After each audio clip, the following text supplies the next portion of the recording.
நம்ம இலக்கிய ஜெயிலுக்கு போகிறது யாராருக்கெல்லாம் விருப்பம் யாராருக்கெல்லாம் விருப்பம் இல்லை அப்படின்றத கமெண்ட் பண்ணுங்கள். என்னடா அது ஜெயிலுக்கு இலக்கியா போகிறது விருப்பமா அப்படின்னு கேட்குறீங்களே அப்படின்ற மாதிரி கேட்டிங்கன்னா, இங்கே எல்லாருக்குமே வந்து போயின்னா இலக்கியா மேலே பயங்கரமான கோவம் இருந்துகிட்ருக்கு. அதாவது ஒரு வாட்டி ரெண்டு வாட்டினா பரவாயில்ல, பல வாட்டி இந்த அஞ்சலி தப்பு பண்ணிக்கிட்டே தான் இருந்துகிட்ருக்கா. பட் இருந்தாலும் அவள் அதாவது இந்த எல்லாத்தையுமே மறந்துட்டு அவள் வந்து போயின்னா நல்லவெல்லாம் திருந்திட்டான்னு சொல்லிட்டு வந்து சொல்லி இவங்க மறுபடியும் மறுபடியும் கண்மூடித்தனமாக நம்புகிறாங்க பார்த்தீங்களா. அதனால தான் வந்து போயின்னா எல்லாருக்குமே மிகப்பெரிய ஒரு அதிர்ச்சியா இருந்துட்டு இருந்துச்சு.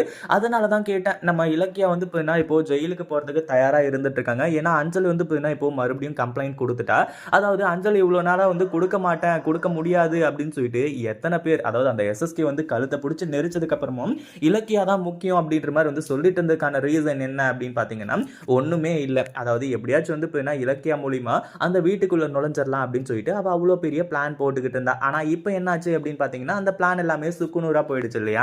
அதனால வேற வழி இல்ல, இந்த இலக்கியாவால நமக்கு ஒரு பைசாவுக்கு கூட பிரயோஜனம் கிடையாது, அவளால நம்மள வந்து அந்த வீட்டுக்கு கூட்டிட்டு போக முடியாது அப்படின்னு சொல்லிட்டு வந்து தெரிஞ்சுக்கிட்டதுனாலையும் இந்த எஸ்எஸ்கே வந்து போயிட்டு இந்த அஞ்சலி கிட்ட பேசினதுனாலையும் தான் இப்போ இந்த ஒரு அரஸ்ட் வாரண்டோட போலீஸ் மாஸ் என்ட்ரி கொடுத்துருக்காங்க.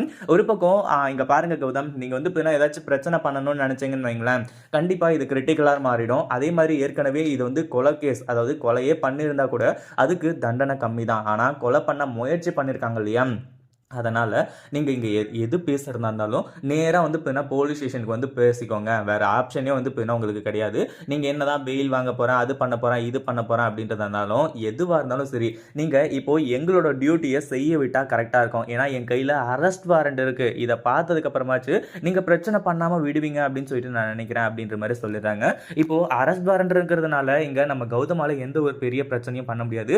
இலக்கியா நீ எதுக்கும் கவலைப்படாது. அதாவது கௌதம் கிட்ட இலக்கியாவே சொல்கிறாங்க, கௌதம் நான் வந்து இப்போ போகிறேன், வேறு வழி கிடையாது, அஞ்சலி இப்படி பண்ணுவான்னு சொல்லிட்டு நான் கொஞ்சம் கூட எதிர்பார்க்கவே இல்லை.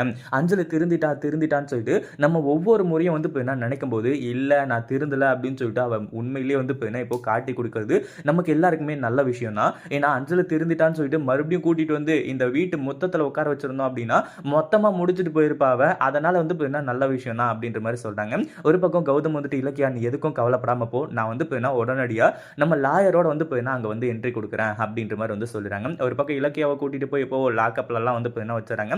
கண்டிப்பா நம்ம கௌதம் வந்துட்டு இலக்கியாவை காப்பாற்றி வெளியே கூட்டிட்டு வந்துருவாங்க. ஆனா அஞ்சலிக்கு தான் கடைசியில் இதெல்லாம் மிகப்பெரிய ஆப்பா இருக்க போகிறது. இதை பத்தி நீங்க என்ன நினைக்கிறீங்க? அந்த வீடியோ பிடிச்சிருந்தா லைக் பண்ணுங்க, ஷேர் பண்ணுங்க. இப்போதான் நம்ம சேனலுக்கு ஃபர்ஸ்ட் டைம் வரீங்க அப்படின்னா கீழே இருக்க சப்ஸ்கிரைப் பட்டனை ப்ரெஸ் பண்ணிக்கோங்க.